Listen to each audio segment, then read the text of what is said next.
Hai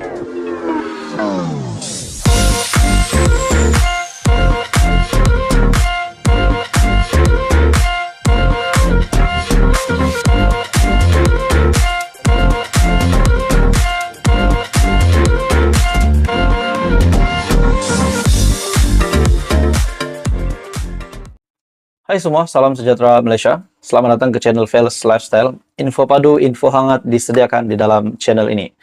Saudara-saudara, tuan-tuan dan puan-puan, kita mendengar banyak tangkapan daripada SPRM, banyak yang direman. Jadi pada akhirnya pemimpin-pemimpin, ada juga yang bekas Perdana Menteri, pemimpin yang akhirnya pernah menjawat jawatan setelah dituduh terpalit dengan rasuah, meminta dan menerima rasuah. Ada juga yang meletakkan jawatan. Sudah pasti ramai yang bertanya, banyak yang bertanya, kenapa pemimpin daripada pembangkang sahaja yang disiasat dan menerima dakwaan? Hari ini, saudara-saudara, tuan-tuan dan bapak semua, satu tajuk artikel dari Malaysia Kini bertajuk Pakar, kenyataan daripada pakar, kenapa Zahid Zafrul tak disiasat kes kertas Pandora. Jadi sebelum saya meneruskan ulasan dan isu hangat ini, saya meminta jasa baik Anda untuk bantu channel ini dengan menekan butang like, share, dan subscribe. Sudah pasti kedua nama ini dikenali ramai, yaitu Zahid Hamidi yang juga adalah Presiden UMNO, Pengerusi Barisan Nasional, dan Timbalan Perdana Menteri, dan juga Tengku Zafrul yang juga adalah bekas Menteri Kewangan di bawah pernah menjadi menteri, yaitu Menteri Kewangan di bawah pimpinan Muhyiddin Yassin, dan seterusnya masih menjadi Menteri Kewangan di bawah pimpinan Datuk Seri Ismail Sabri Yaakob menjadi Perdana Menteri, dan juga hari ini menjadi Menteri MITI di bawah pimpinan Datuk Seri Anwar Ibrahim. Sudah pasti kedua nama pemimpin ini dikenali ramai. Dalam artikel ini, ahli ekonomi politik Edmund Terence Gomez membangkitkan persoalan mengapa Perdana Menteri, Timbalan Perdana Menteri Ahmad Zahid Hamidi dan Menteri Perdagangan Antarabangsa dan Industri Tengku Zafrul Abdul Aziz tidak dipanggil untuk membantu siasatan berkaitan isu kertas Pandora.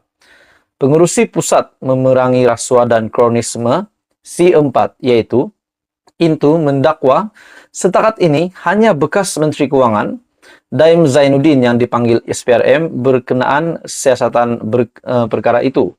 Maksudnya, seorang bekas Menteri Kewangan, yaitu Daim Zainuddin, yang dipanggil SPRM berkenaan siasatan perkara itu di dalam kertas Pandora. Dalam forum yang bertajuk Rasuah sebagai Masalah Ekonomi di Auditorium Tun Muhammad Sufyan, Fakulti Undang-Undang, Universiti Malaya, hari ini, ia membangkitkan persoalan jika wujud amalan pendakwaan terpilih oleh kerajaan semasa. Jika Anda panggil Daim, Anda juga perlu panggil orang lain yang disebut dalam kertas Pandora. Misalnya ahli Parlimen Selayang William Leong. Maksudnya, senarai yang dipanggil ini, bagi saya mungkin yang hanya disenaraikan dalam kertas Pandora. Dalam artikel ini lagi, ia tidak berlaku, sebab itu saya agak bimbang. Saya gembira bila ada ahli politik yang berdepan dakwaan rasuah dibawa ke mahkamah. Contoh yang jelas adalah bekas Perdana Menteri Muhyiddin Yassin.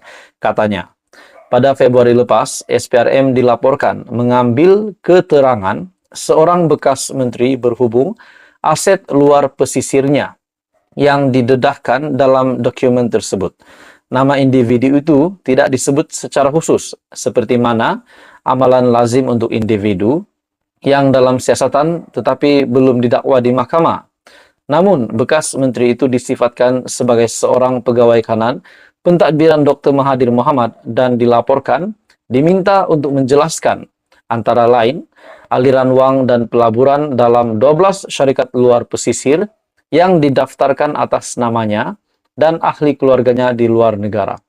Kertas Pandora merujuk kepada kebocoran dokumen keuangan dan rekod lain daripada 14 penyedia perkhidmatan luar pesisir yang menubuhkan dan mengurus syarikat Shell dan firma pemegang amanah di kawasan cukai di seluruh dunia.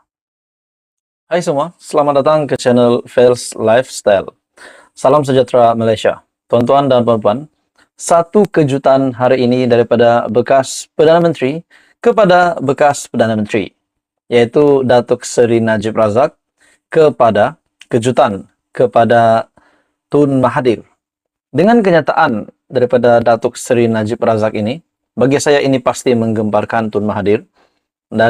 Di dalam Facebook Najib Razak, dalam kenyataannya, kisah bagaimana Mahathir telah mewujudkan IPP berat sebelah milik kroni yang akhirnya merugikan TNB dengan Petronas sebanyak RM14 bilion setahun, atau jumlah kerugian terkumpul RM150 bilion sebelum ianya diselesaikan oleh 1MDB pada tahun 2012, pernah diceritakan oleh Allahyarham Tan Sri Ani Arop dalam memoirnya. Jadi, saudara-saudara, tuan-tuan dan puan-puan, adakah dengan ini apa yang dinyatakan oleh Datuk Seri Najib Razak bahwa sebuah kisah bagaimana Tun yang telah wujudkan IPP berat sebelah milik kroni yang akhirnya merugikan TNB dengan Petronas sebanyak RM14 bilion setahun, dan ataupun jumlah kerugian terkumpul sebanyak RM150 bilion. Adakah ini bermakna jumlah yang disebutkan ataupun dinyatakan oleh Datuk Seri Najib Razak ini memang jumlah yang tepat, bahwa memang Mahathir terlibat dengan perkara ini? Dan adakah ini boleh membawa daripada pihak berkuasa untuk menyiasat Tun Mahathir sekiranya perkara ini dapat disahkan benar? Dalam kenyataan Najib Razak, bekas pengurusi eksekutif Tenaga Nasional Berhad ataupun TNB, Tan Sri Ani Arop, mendedahkan perancangan blackout seluruh negara pada tahun 1992 yang bertujuan mewujudkan penjana tenaga bebas IPP di negara ini. Perkara itu dinyatakan dalam buku beliau, Memoir Tan Sri Ani Arop, setebal 143 surat yang menceritakan permulaan IPP, di mana unit perancang ekonomi EPU yang dikuasai Dr. Mahathir Mohamad ketika itu memaksa TNB menyerahkan tanah di Paka, Terengganu, dan Pasir Gudang, Johor kepada pihak ketiga bagi pembinaan loji jana kuasa. Oke, baik, saudara-saudara, tuan-tuan dan puan-puan, sebelum saya meneruskan isu ini, saya meminta jasa baik Anda untuk bantu channel ini dengan menekan butang like. Anda dipersilakan untuk share dan tekan butang subscribe. Dalam kenyataan Najib Razak, menurut Ani, selepas peristiwa itu, TNB menghasilkan elektrik pada 8 sen seunit, yaitu kWh, dan membekalkannya pada 17 sen seunit. Namun IPP menghasilkan elektrik pada 23 sen seunit yang menyebabkan TNB perlu mengenakan charge dengan kadar tidak kurang daripada 30 sen seunit. Katanya, tiada rundingan dilakukan dan perjanjian itu menyebabkan 20 juta pengguna pada tahun-tahun tersebut tiada pilihan dan terpaksa membayar kenaikan tarif elektrik. Selepas itu, pasukan saya kecewa. EPU hanya memberikan kami terma dan meminta kami bersetuju. Saya kata tidak mungkin, katanya, yang terpaksa meletak jawatan sejurus selepas kejadian itu. Beliau berpendapat perjanjian itu adalah salah dari segi moral dan berat sebelah. Berdasarkan laporan tahunan Petronas pada tahun 2008, IPP mendapat subsidi gas berjumlah RM8,1 bilion, manakala TNB pula memperoleh sebanyak 5,7 bilion ringgit Malaysia. Subsidi itu menyebabkan kontroversi kerana lebih 40% daripada lebihan kapasiti yang dijana setiap tahun adalah sia-sia kerana Malaysia tidak memiliki teknologi menyimpan bekalan.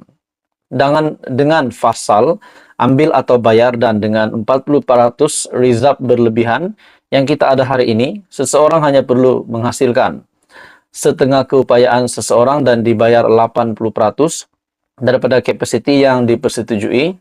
Syabas EPU, unit merampas ekonomi. Tambah Ani Arop dalam statusnya di Facebook. Jadi bagi saya tuan-tuan dan bapak semua, ini satu kenyataan yang mengejutkan, pendedahan yang mengejutkan daripada Datuk Seri Najib Razak.